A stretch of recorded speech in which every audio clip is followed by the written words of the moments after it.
Neal and Marina fall in love in France. Wanting to be together, Marina and her daughter return with Neal to Oklahoma.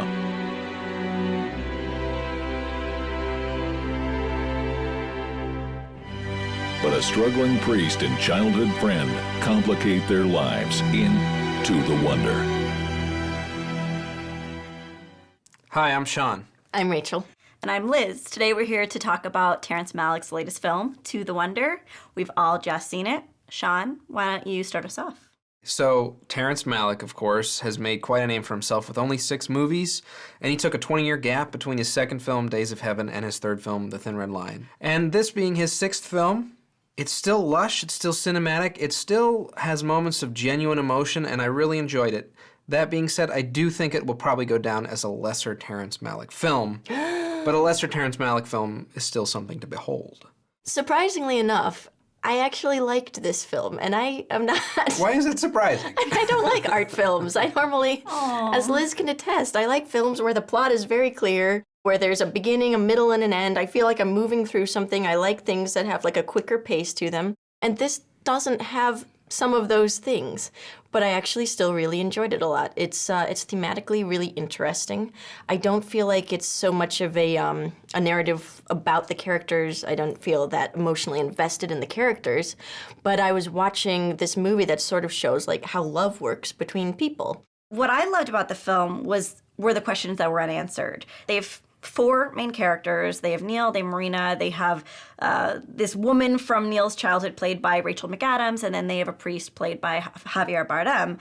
And the subplot of the priest doesn't really interconnect with the rest of the story, and that creates a lot of frustration in the audience and a lot of longing, and it works really well with the longing that Olga Kurylenko's character is feeling for Neal. Love is a command, and you say I can't command my emotions. They come and go like clouds. To that Christ that says, you shall love, whether you like it or not. The examination that Malick makes in a lot of his films could be deemed spiritual. Yes. So, I mean, The Tree of Life is basically about this whole expanse of creation from life to death, and does suggest, for most people, myself included, there's something else out there at the end of the film. I was a little bit wondering if the priest had something to do, or should have had something to do with the main plot as well. He does interconnect a little bit at the very end of the movie, but you don't really know what he's doing and why within that relationship. It had very broad themes, but it did feel human, just like all the little quirky things that these characters did, even though I didn't empathize directly with them because there was that distance and there wasn't a lot of straight back and forth dialogue. I still felt like these were very real representations of human beings. That's sweet love. At last. If we know Olga Kurylenko from anything, it's from the James Bond film Quantum of Solace. So it's interesting to see her go from a James Bond film here to a Terrence Malick film. She's absolutely sprite-like, she's childlike, she's just this very free spirit. And she does...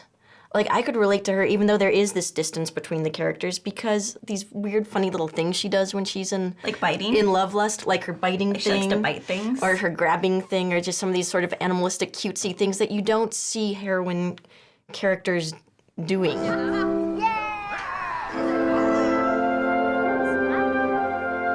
So at the centerpiece of our film, we have Neal, played by Ben Affleck, and he's the middle of this love triangle, and we never really find out why the 2 women are so obsessed and so in love with him. He made Argo. Yeah. Is that it? That's it. That must be it. And on a serious note, though, I feel like that's another one of those really interestingly explored themes where it's just like, do women just create this picture in their mind, place it on someone else? Ben Affleck couldn't have been more of like, you know, I mean, his character needed to be that way. A blank page. And they just wrote on him and they're like, I love this thing. And then halfway through, they're like, you know what? I don't. Because I don't even know this man. I felt like that was why the love story fizzled, which I thought was intriguing. Perhaps almost as interesting as the people on screen are the people that didn't make the final cut of this picture. You have Jessica Chastain, Rachel Weisz, Amanda Peet, Michael Sheen, Barry Pepper were all in this movie at one point but got cut. Maybe they just weren't very good actors. That is a lot. Don't say that about Jessica Chastain. I'm kidding. But this is, you know, this is kind of the way Terrence Malick makes movies. He just shoots footage upon footage upon footage, and not everything makes the final cut because it doesn't all fit in with what he's trying to say. People were left on the cutting room floor in The Thin Red Line as well, a lot of famous actors. Terrence Malick has worked with the same cinematographer on his last 3 films, Emmanuel Lubezki, and I think his work is just amazing. It's handheld for most of it, very free-flowing, and he can just make anything look beautiful. You know, you never go into a laundromat and go, wow, I'm in a laundromat, this looks amazing. Does in this movie, I thought it just looked gorgeous.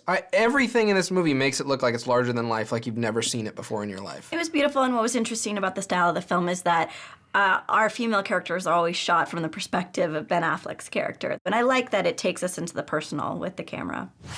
For Terrence Malick fans, and for people who like to dabble in the confusion of life, I really enjoyed this movie. But I think for the general population who wants a beginning, middle, and end, I'm going to give it a stream it.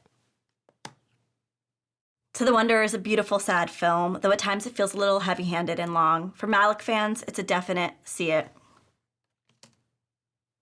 It's easy to recommend To the Wonder to fans of Terrence Malick or anyone interested in his work. So I'm going to say, see it.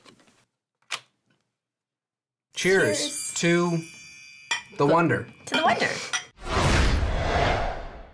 I mean, I enjoyed it, but like, I could imagine my mom being like, this is, what the f